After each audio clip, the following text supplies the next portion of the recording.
Salut Christophe. Salut Jean-Philippe, ça va? Ça va et toi? Tranquille, tranquille. Tu nous as donné rendez-vous à Saint-Sulpice, au bord du lac Léman. Explique-nous un petit peu comment tu décrirais cet endroit magnifique. Bah, je le décris comme tu viens de dire, magnifique. Au bord du lac, il y a le soleil qui brille, on a les Alpes derrière. Oui, elle est très belle la Suisse. Et puis ça, c'est quelque chose que tu aimes bien faire, passer du temps dehors, dans la nature. Oui, on était, j'essaye souvent d'être au lac, d'être dehors, voir un petit peu le soleil, alors ouais, ça me convient très bien. Puis ça vient de ton enfance en Saint-Gilles? Ouais, lac de Schiffenen. Nous, on était souvent dessus, on avait un petit bateau partagé avec des autres familles. Et puis oui, souvent on était dessus, on allait se baigner, c'était vraiment cool. Extra. Ben, tu nous montres un peu l'endroit? Allez, vas-y, on y va.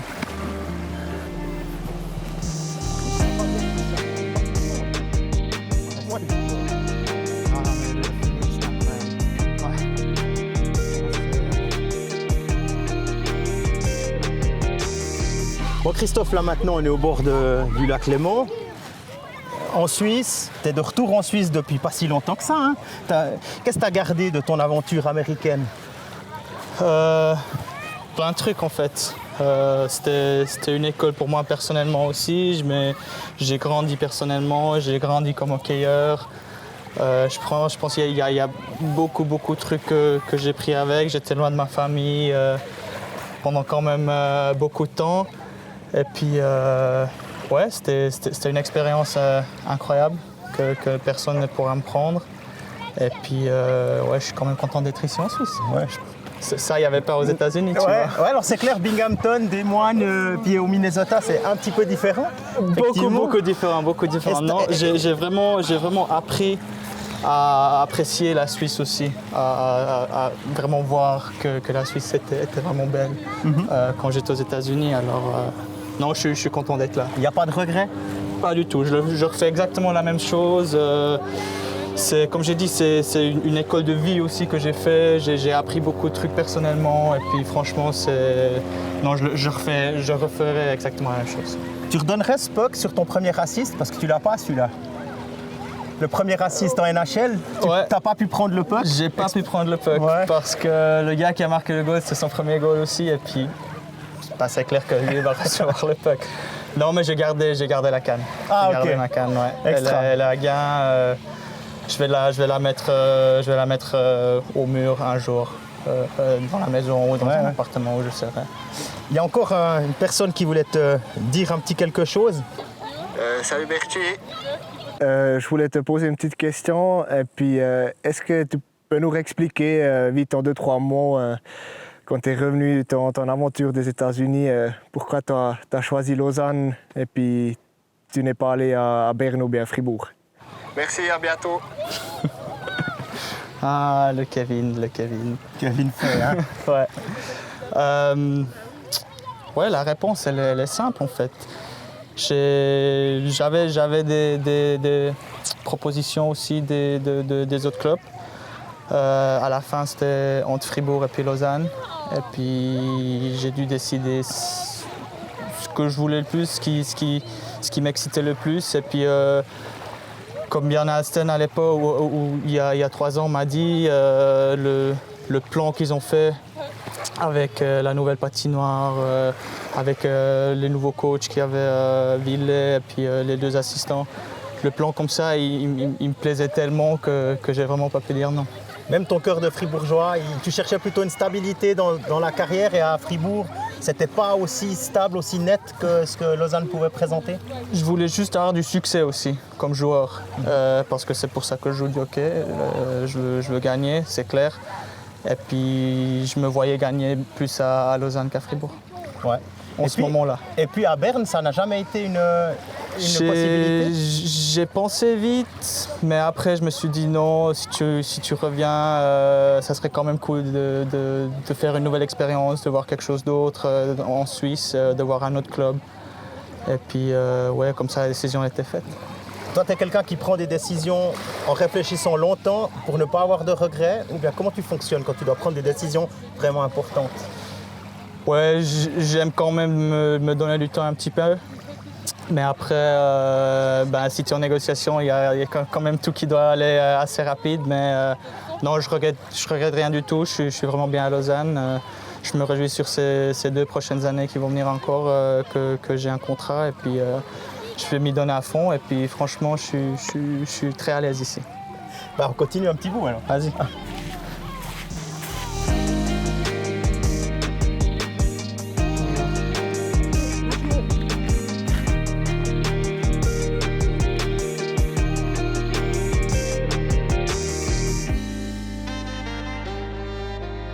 Écoute, on s'arrête un petit coup là, hein, on se pose. On est tranquille, je pense. Boire un petit quelque chose. Là, il y a une bouteille. On va la mettre comme ça. Hein. Et puis ça, c'est pour toi. Fermé et tout. Hein. Merci beaucoup. Voilà. Et puis j'ai pensé à toi. Hein. Je me suis dit, Saint-Gilles quand même, contre un truc de Suisse allemand. Alors je sais pas si t'aimes ça. Oui, ça c'est très bon. Bas de lac. Ouais, c'est très bon, magnifique. C'est très bon. Des petits curly balois. Je vais les ouvrir. Ouais, volontiers. On va faire un petit saut dans le temps, hein. On va parler du titre que tu as eu avec Berne. Tu avais 19 ans. Ouais. Comment est-ce qu'à 19 ans, avec un gros club comme ça, un public comme celui de Berne, on fête un titre? Comment on garde les pieds sur terre et puis on ne prend pas la grosse tête?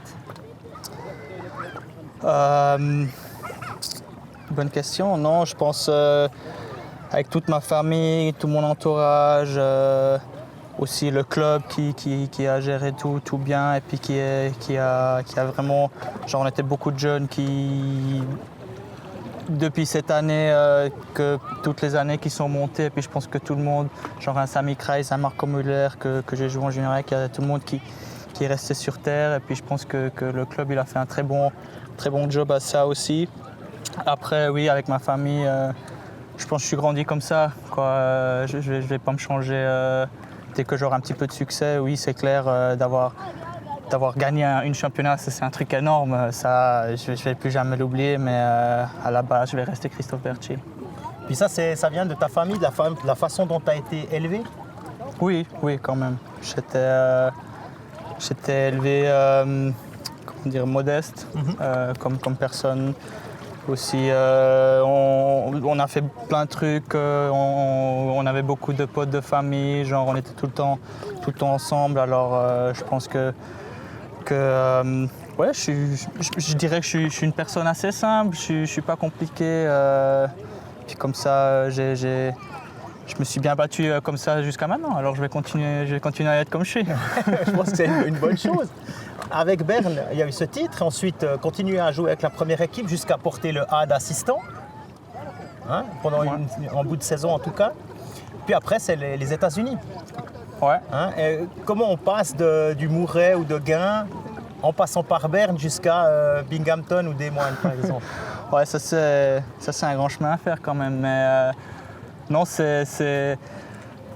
déjà quand j'ai commencé à Gain, le développement, le club, il était très bien en disant développer des joueurs. Après à Fribourg, j'ai vécu un très joli temps aussi. Et puis à Berne, oui, je suis devenu le joueur que je suis. J'ai eu ma chance en première équipe. Je me suis développé encore plus, j'ai été drafté. Et puis pour moi, depuis quand j'étais drafté, c'était toujours... je savais toujours qu'au bout d'un moment, que j'allais au moins essayer ce pas d'aller ou d'essayer d'aller en NHL. Et puis je l'ai fait, j'ai pris cette décision. Malheureusement, ça n'a pas fonctionné, mais franchement, je ne changerai pas mon chemin que j'ai fait. Bon, ça n'a pas fonctionné. Tu as quand même joué en NHL. Tu dois quand même avoir des souvenirs d'être rentré sur une patinoire de NHL la première fois.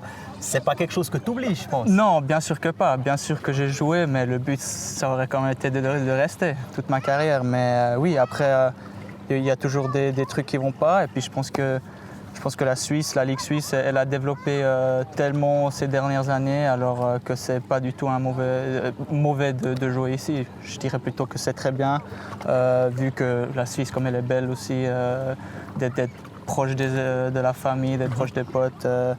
ça me fait vraiment plaisir aussi d'être là de nouveau. Et puis le rêve de NHL n'est pas complètement enterré parce que dans le contrat avec Lausanne, si je ne me trompe pas, il y a une clause pour chaque année.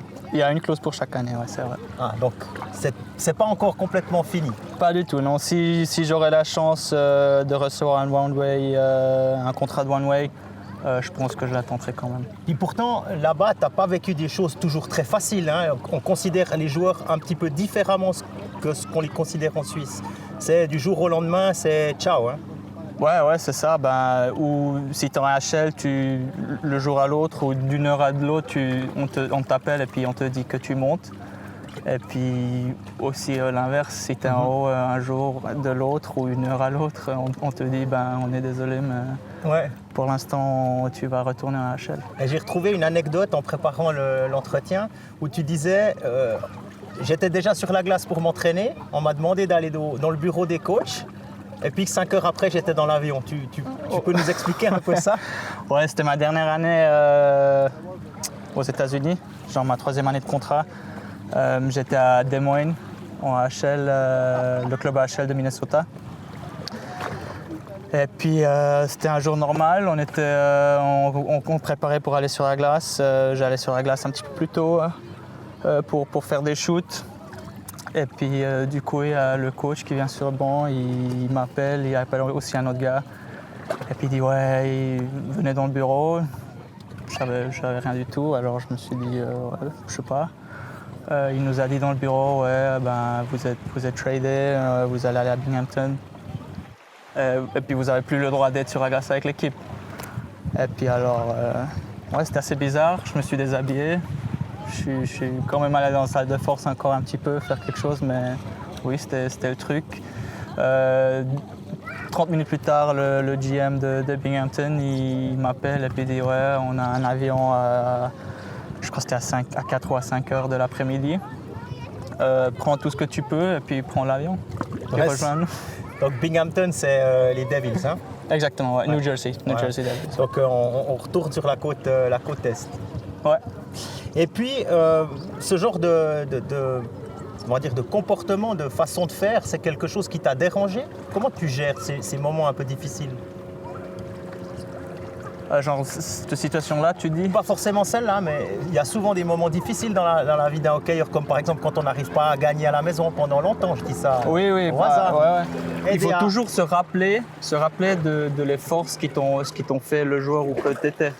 Alors genre si une fois tu es mauvais, tu as une phase mauvaise, il faut te rappeler qu'en fait à la base, je prends mon exemple, je suis un joueur rapide, moi je fais pas les moves exceptionnels, je gagne des duels, je me mets devant le goal, j'ai de l'énergie quoi. Et puis si à un moment ça me va pas très bien, je commence à faire les trucs, non, je me dis Christophe, t'es un tel et tel joueur, et puis c'est comme ça que je me reprends un petit peu. Rester simple. Exactement. Easy. Maintenant, si on a parlé d'éducation, des valeurs et tout ça, si tu devais en choisir une, en ce qui te concerne, laquelle tu placerais tout en haut de la liste? La fiabilité, je pense. Que ce soit au travail ou dans la vie? Tout. Donc, au travail, dans la vie, partout. Et pourquoi elle est si importante pour toi? Parce que j'aime bien si les gens sont fiables, alors moi je me dis, sois fiable parce que tu attends ça des autres gens. Okay, c'est une bonne façon de faire. Pas attendre, mais t'aimes si les autres gens sont fiables, alors montre l'exemple et puis sois fiable. Et puis tu es quelqu'un qui est très exigeant avec toi-même.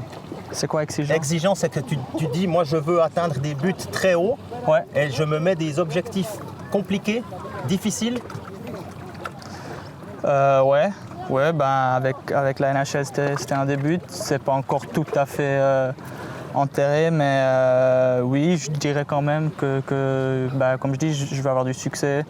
Ma carrière, elle sera pas toute ma vie. Je veux gagner le plus possible, je veux gagner maintenant. Et puis, oui, je pense quand même que j'ai des buts assez hauts. Puis, encore une question, là tu parles de gagner. En Suisse, gagner, c'est ou la coupe ou le titre de champion. C'est plutôt celui-là dont tu parlais. Tu en as déjà un, tu sais ce que ça fait. Mais quand on parle aux autres joueurs de la série, tout le monde nous dit moi ce que j'aimerais c'est un titre. Okay. Alors Qu'est-ce qui va faire que, dans ton cas, Lausanne a plus de chances que d'autres équipes d'y arriver? De gagner le titre. Ouais, je trouve notre équipe elle est trop forte au niveau des joueurs individuels. Faut juste qu'on est beaucoup plus constant que l'année passée. Et puis qu'on trouve notre groove un petit peu. Parce que l'année passée, on était un peu trop serré. Puis je pense que si notre équipe elle se joue, elle commence à se sentir bien et puis on gagne des matchs, et ça sera vraiment difficile à nous stopper. Je me réjouis de voir.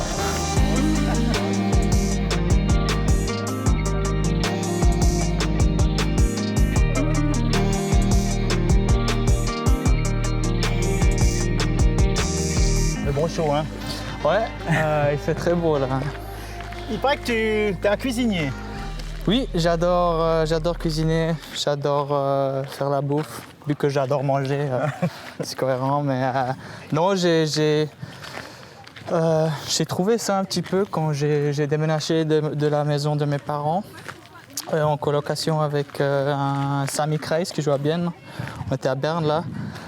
Et puis oui, j'ai appris, j'ai vraiment aimé dès le début. Alors j'ai essayé des plats et j'ai essayé des trucs. Et puis il y a tout qui fonctionnait un petit peu. Alors c'est une petite passion à côté du hockey. Il y a un plat signature, un plat Christophe Bertschy.